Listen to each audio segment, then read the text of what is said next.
friends, thanks for joining me today. It's Kelly, and I'm using a cut file by Kim Watson available to subscribers in the January menu at the Hip Kit Club. And this is the way I used her cut file. So let's head into the Silhouette Studio. First, I'm going to draw the lines that I use to stitch behind my coffee cup wreath. First, I drew a basic oval and sized it with the transform box to numbers that were easy to remember. I copied that oval and added 2 inches to the top and 2 inches to the sides and continued in that fashion. So I copied that oval, made it bigger by 2 inches, and so on. So once I had all my ovals made, I grouped them into one. And when I click send, I am going to unclick cut. That's coming up here. I just resized it to fit on 12 by 11. So I'm Sense Green and I've chosen sketch, pen, cardstock, 80 pounds, and I have the adapter for my pencil actually set up in my Cameo. So let's work with the cut file and bringing it onto the mat. And I'm going to use the knife tool in the Silhouette Design Studio to cut off the top teacup and the bottom teacup. And I'm going to use those to make my wreath. Now the edges get a little sloppy when you do this. And just to straighten them out, you can double click on that image and use the point edit dots to make things a little prettier and a little smoother. So you double click your image and drag the dot down to smooth out the bottom of the teacup, and do the same with the other teacup.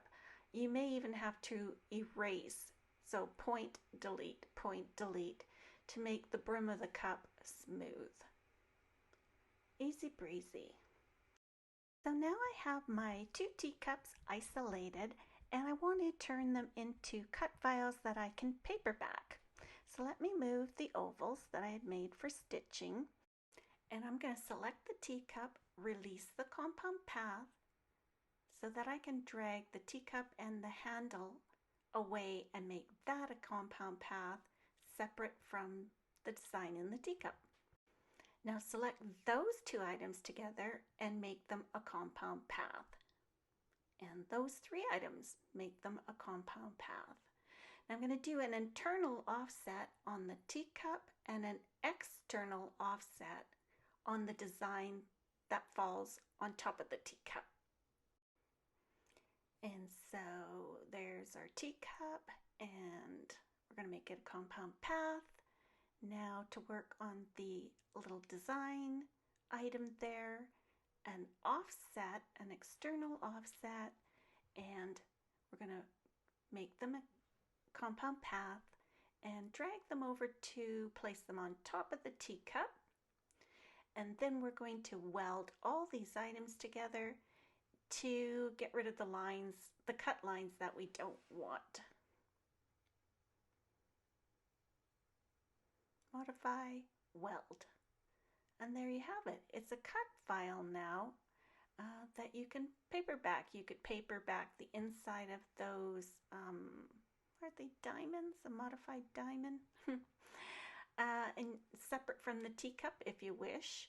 I didn't. I just wanted it to be left as a little white design on the teacup. So to do the same thing for the second teacup, we do it in the exact same way. Release the compound path and drag the teacup aside and the handle and turn them back into a compound path. Do an internal offset and again make them a compound path. So there you can see it in pink, what your Cameo will cut.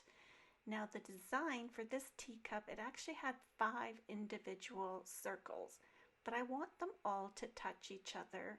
And so I took the middle circle, made it a compound path, and then I enlarged it just a little bit so that the sides of the middle circle touched the outer circles. And so I'm going to make the outer circles a compound path, move the middle circle back so that it's touching all 4 of the other circles, and then weld them together.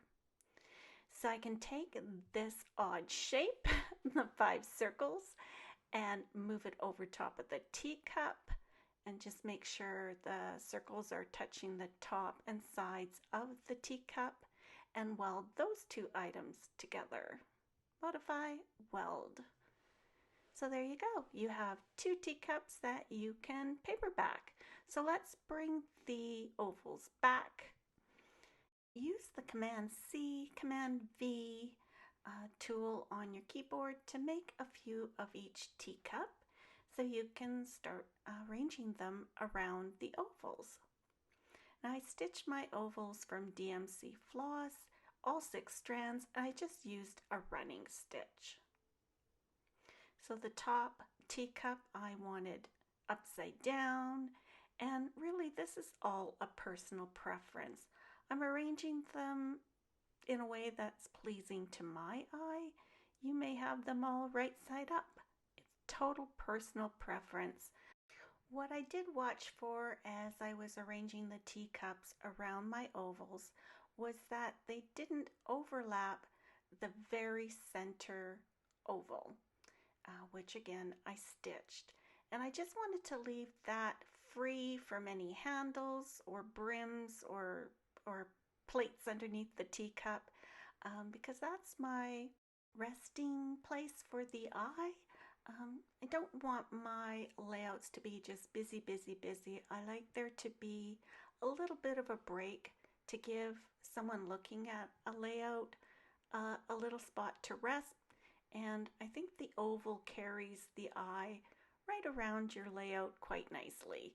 And I'm going to add embellishments in 3 clusters to make that invisible triangle. So I hope you found these tips helpful. If you have any questions at all, please leave them in comments below. Thanks so much for being here and have a great weekend, everybody. Bye-bye.